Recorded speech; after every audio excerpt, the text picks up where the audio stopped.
Hindi ko plano mag-alaga ng pusa noon, hanggang sa, dumating yung una kong pusa. 2009, 'no? No, 2010, 'no? 2010, si Humble, siya yung panganay ko. Ang ingay niya dun sa bakanteng lote talagang buong araw ngumangawa siya na umuulan, 'di ba? Umuulan, sabi ko, "Halika na, sige na nga, kunin na nga kita." So, pinasok ko siya, so inampon ko na siya. Siya yung una kong pusa, taong 2010. After ng Ondoy, 'no, so medyo magulo pa sa bahay, nag-aayos pa kami, so dumating siya. Tapos, medyo mainit. Tapos sabi ko, "Sige, halika na, pumasok ka na sa loob ng bahay." So 2010, nabuntis siya, 'yan. Dumating ang dalawa pa, 'yan, isang puti, isang itim. Kaya lang nadaganan niya yung itim, kaya yung puti lang nag-survive, nabuhay. Si Hope ang pangalan. Years after, yeah, fast forward, 2019, kasakit ang tatay namin, may dumating. Nasa ospital kasi nun si Papa, si Kuya, si Manong. Naalagaan niya sa gabi si Papa, binabantayan niya. Kinabukasan, pag-uwi niya, meron siyang pinapakain na pusa, na binubully daw ng ibang pusa, kaya pinapakain niya. Okay. So, siya si Patience. Hindi ko pa siya inaampon nun, kaya lang, isang araw, 'no, 2 weeks after that incident, parang meron akong kasunod. Lalakad ako sa garahe, parang meron akong kasunod. At pagtingin ko nga sa baba, oh, si Patience. Patience ang pangalan niya kasi ang haba ng pasensya niyang hintayin ng kuya ko para sa pagkain niya, 'di ba? Sabi ko, "Sige na, halika na." Yan na naman, pangatlong pusa. Hindi ko alam, buntis pala. 4. Ayan, naku, talaga 'to si Patience, oo. Sabi ko, "Sige, halina nga kayo." So, akala ko yung 4 niyang anak, puro babae. Kaya pinangalanan ko sila na si Love, si Faith, si Joy, at saka si Peace. Yan. Pinakapon ko pa yan, 'no. Nung pinakapon ko sa Philippine Animal Birth Control dito sa may Shaw Boulevard, malapit sa may Boni, I think yan.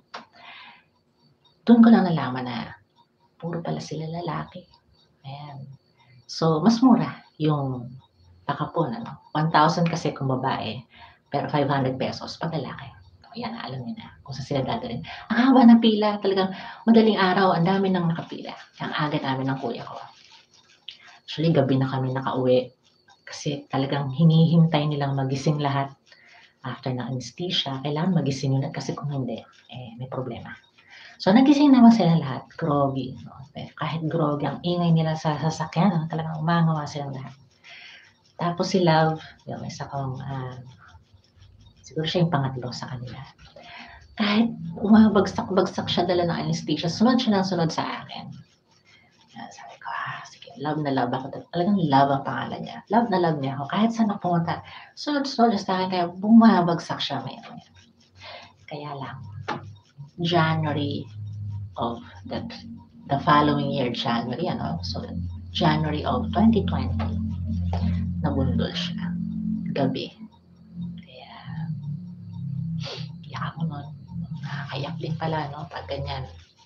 Parang totoong anak mo. Apo ko na yan actually, ang anak ko si Humble tsaka si Patience. So simula nun, isinisilong ko na sila sa garahe. Hindi sila lumalabas. Kasi nabubundol na gano'n, nagkakaroon, ayokong magkaroon ng gano'ng insidente ulit. Diba? Kasi lumuluha ako. Fast forward, ayan, it's been years, 2025, July 16, kung hindi ako nagkakamali. Yeah, July 16, no? Napakain ko pa si Peace, napakain ko pa silang lahat. Gabi na, tawag ko sila, no? umuwi si Peace. Sabi ko siguro ng kapitbahay 'to. Minsan kasi ganyan sila, eh. Di umuuwi, isang araw, dalawang araw, pangatlong araw nagpapakita na. Kaya lang si Peace, hindi na siya bumalik. Actually, ayokong sabihin hindi na siya bumalik. Hindi pa siya bumabalik. And guess what? Today is day 61. Okay, day 61 na ngayon na wala siya ngayon. Kaya sabi ko, Lord, hindi ko na ba siya makikita? Hindi ko na ba makikita si Peace? I keep asking God kung binawi niya na ba or kung meron lang siyang ginagawa or I don't know. Kasi may mga napapanood ako na nagpapakita pa yung mga alaga nilang pusa. Kanina nga or kahapon, I watched a video na yung pusa niya nakita niya after 2 years. May mga kwento after years sila bumalik. Iba shorter, no? A few weeks, months, 2 months, 3 months, 6 months, 3 years. Wow. What a wait. Anyway, ano ba ang ginawa ko nung nawala siya? Nung una, hindi ko pa siya hinahanap, which sabi nila, hindi pala dapat ganun. Hanapin mo na kagad, sabi nila. Pero kasi, dahil 7 sila, no? Noon, bumabalik naman, kaya ako babalik yan. Pero ito yung first time na ang tagal niyang hindi pa bumabalik. In fact, I'm still hoping na babalik siya, no? Kahit day 62. May sinabi ko, day 62, di ba? O day 61. It's been more than a month. Naluluha pa rin ako. Kahapon nga may nag-text sa akin, tinatanong niya, Ma'am Al, sabi niya, how are you? Tinapos niya ako, may kapitbahay kami dyan sa kabilang street. She's a young girl. She's a student. I learned she's a student, still studying in college or university. And she's willing to actually look for peace.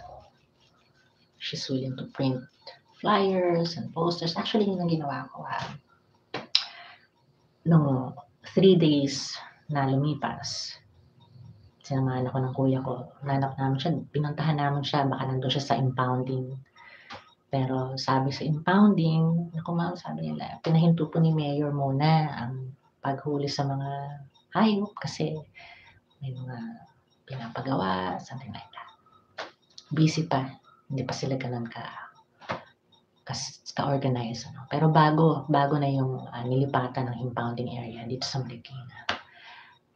Okay. I thought he was there. But I was relieved kasi medyo malungkot ang itsura at kalagayan dun sa impounding. So I was relieved na, salamat hindi siya. Wala siya dun.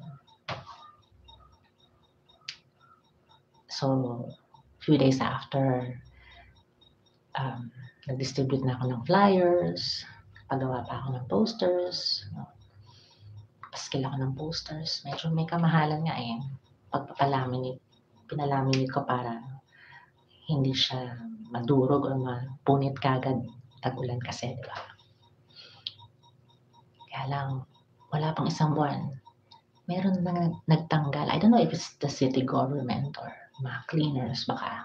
Tinitin ako naman kung bawal ba magpaskil sa poste. Bawal ba? I just don't know. Pero doon ako nagpaskil. Gamit ko liquid nails. Tapos concrete kasi yung poste. Di ba? Yung bagong poste. Pagka yung poste, pinapako ko. Ipinako ko pala. All 7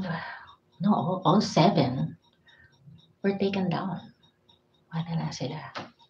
Nalungkot ako. Pero 3 of them are still there. Yung isa nakita ko ng isang araw. Napaluha ako kasi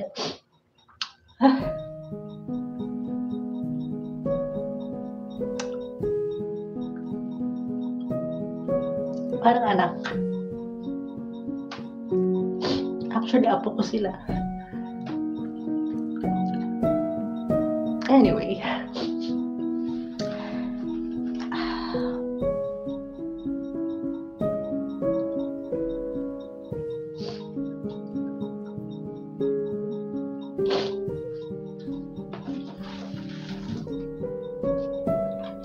Sabi ng iba, pusa lang yan.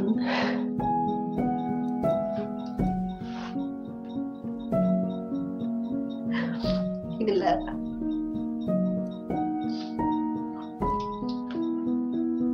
Anyway, sabi ko, tinatanong ko si Lord kung kinuha naman niya si Peace or... Pero, ganun pa man, sabi ko, Lord, salamat sa pagkakataon makapag-alaga ako ng mga musa.